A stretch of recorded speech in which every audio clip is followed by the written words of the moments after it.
Today on the Business Spotlight, I've got David Massey from the Apprentice Store with me. Thank you for joining me, David. Thank you, Brenda, and thank you for the opportunity to talk about our story.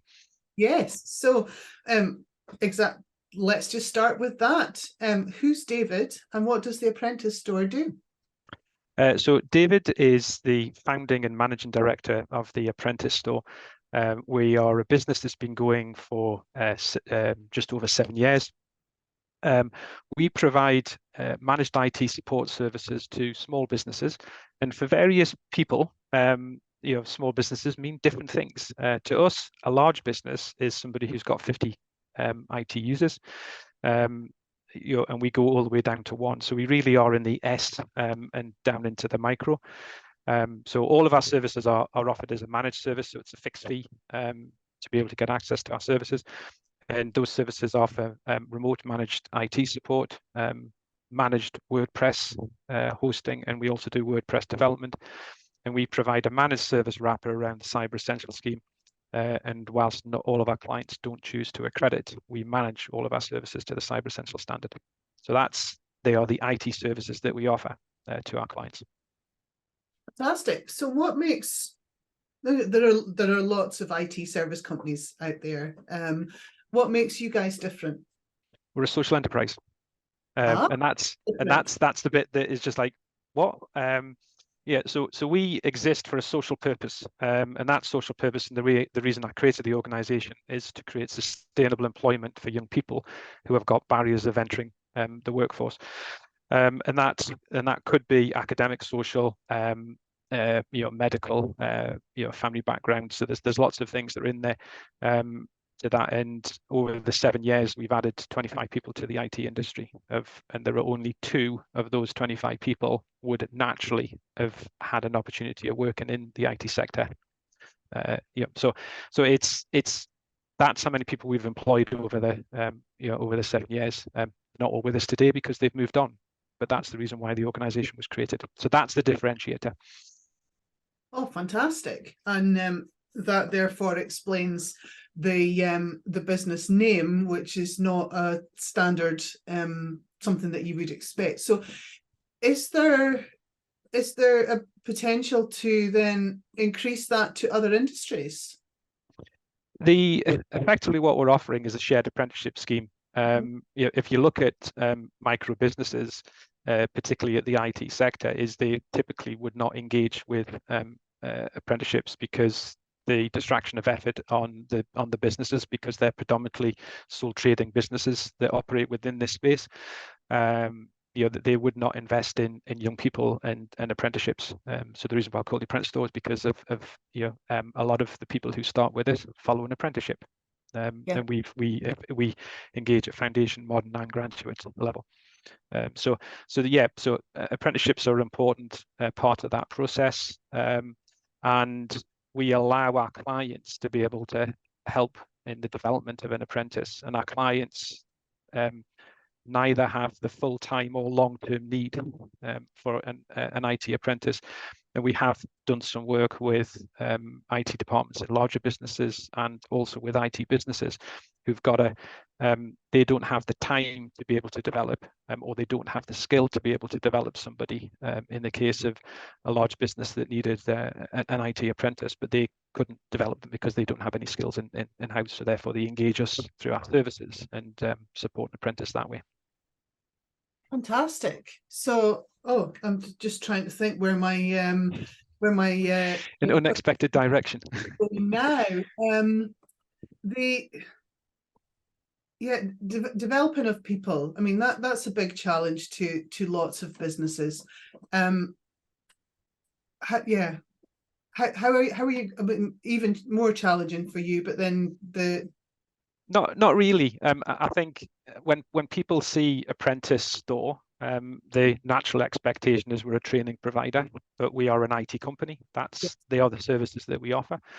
And as an organization, we have 2 clients. We have our clients that pay for our services, and we have the young people who we engage with and develop. And as an organization, we have to allow that to happen, because if we don't, we're not fulfilling the reason why we exist. But if we don't have the IT, they don't get the experience to be able to do it. So we engage with training providers that help and provide the governance over the way that we work. We're just heavily invested in young people, which is why when we achieved Investors in Young People Platinum 18 months ago, that we were the only IT provider in Scotland to have that accreditation. And that was after having the gold level. And we were one of only 5 organisations in Scotland that operated with that. So we were very, very odd for the industry and continue to be so. I prefer the word unique than odd. Yeah. Yeah, we don't follow a lot of the trends. Yeah, fantastic. So what have been the challenges that you've faced then? People and perception. They've been the 2 biggest things. So if I was to say to you, we want to look after your IT, we're really good at doing that. Our workforce are typically under the age of 25. The core of the workforce are in their first 2 to 3 years worth of their industry. So they don't have the level of background. We're open about that because we care and we're socially responsible. We want to look after your IT and your security, and you go, no. But actually, the perception when people do choose to engage with us, because we've spent so little money on advertising, the bulk of our work actually comes by referral, and we target specific sorts of businesses that that because it's by referral, that barrier has been taken down, because they're referred because we care, because we understand our clients, because we go that extra mile. The quality of the service that we offer is really good. And then the other perception is, if we say we're a social enterprise, the expectation there is the quality of the work is going to be lower than a proper business. The service is going to be cheaper than a proper business because we're a not-for-profit. Well, we are a profit-making social enterprise. We just can't distribute that because we don't have shareholders. But I look to make that sustainable employment commitment to the people who join us, and to do that we have to be sustainable as a business. So therefore we must be profit making, and all of that is kind of mixes into the perception of why have a social enterprise, why there's lots of questions get asked about that. So that's an issue that we've struggled with, and we've slowly transitioned our way, because when we started 7 years ago, our colours were green and all the languages about growth and nurturing, because it was about the development of young people. Whereas now, we've got our bright raspberry pink colours, and whilst we're still called the Apprentice Store, the language is more about the quality of services and the services that we offer. And it's kind of hidden, and it's not that we're embarrassed about it, that we're a social enterprise, but it's to deal with the perception. Okay, so I guess you've changed that because your customers come to you for the service, not because it ticks a corporate a CSR box for them. I think some of our clients do choose us for that CSR policy, and they tend to be third sector clients. Okay. But the bulk of our clients choose the service because they have confidence in what we do, how we deliver that, what we charge, how open we are. That's the bit is the reason why they choose to refer us. So is this sort of, it's a bit of a revolution, I think. Are there lots more, or do you see it being a growing thing, that the provision of a normal service with a much more worthwhile underpinning, like you're doing? Is it a growing concept? I think there's the third sector is a struggle. I mean, one of the big questions that we get asked a lot from our third sector clients is, where do we get our funding from? And we say, you, because you pay for it. So we've operated, so the total amount of income that we've had since it was founded in 2016, that we've operated with, and always operate with, less than 10% of our total income coming from grant. And if we take out the money that we got because we had an office and we employed apprentices, through support from SDS to encourage young people through that challenging time. You take that out, the level of funding that we've actually had from grant is being quite small. So we've been here, or we've got to where we've got to because we've traded our way through it. So a lot of social enterprises, their target is to try and get 30 to 40% of their income from revenue, but they're typically funded by grant, or they have a single customer like the NHS, whereas we've got hundreds of customers right across the UK, and they fund us, and they're what make us sustainable, and we have to compete with proper businesses through that process. But there's a lot of social enterprises that trade, and there's a lot of commercial businesses that offer an awful lot of good good in what they do, but they still distribute profit. And there's nothing wrong with that, any model. I chose to do it because I actually wanted to work with the IT sector and help them to address the skill shortage that they have. But I've ended up competing with. So did you always want to be a business owner? I mean, it's not. No, hell no. Why would you want to do this? I mean, my background, it was RAF. I left and and done consultancy work for some great organisations. Didn't want to run a business, but I ended up working on my own, doing some really good work, really exciting work. I was paid well, but I missed working with people. And when I actually looked at what I missed most, it was sharing my knowledge, being able to develop somebody else, and that's where the Apprentice Store came from. And that was at the time in the Highlands, we'd gone from having 12 full-time computer science teachers across our 26 secondaries to having 3. So even if young people wanted to take computer science through academia, unless you were in those 3 schools, you weren't going to be able to deal with it.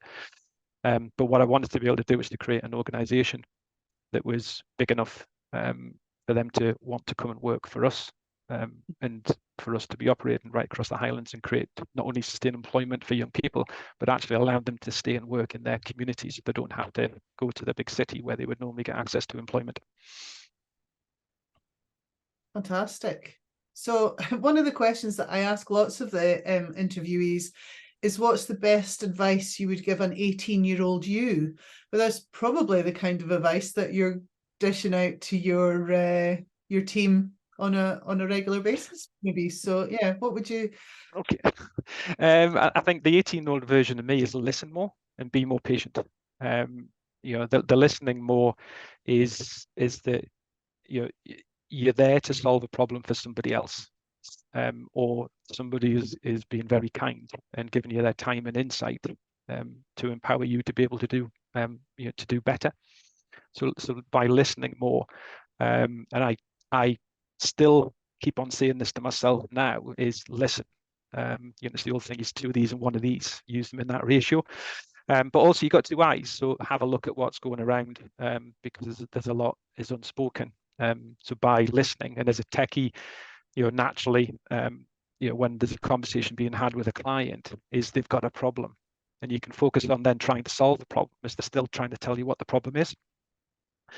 So that's the advice that I would give myself, is listen more, and respect the fact that somebody's trying to tell you something, and you will learn.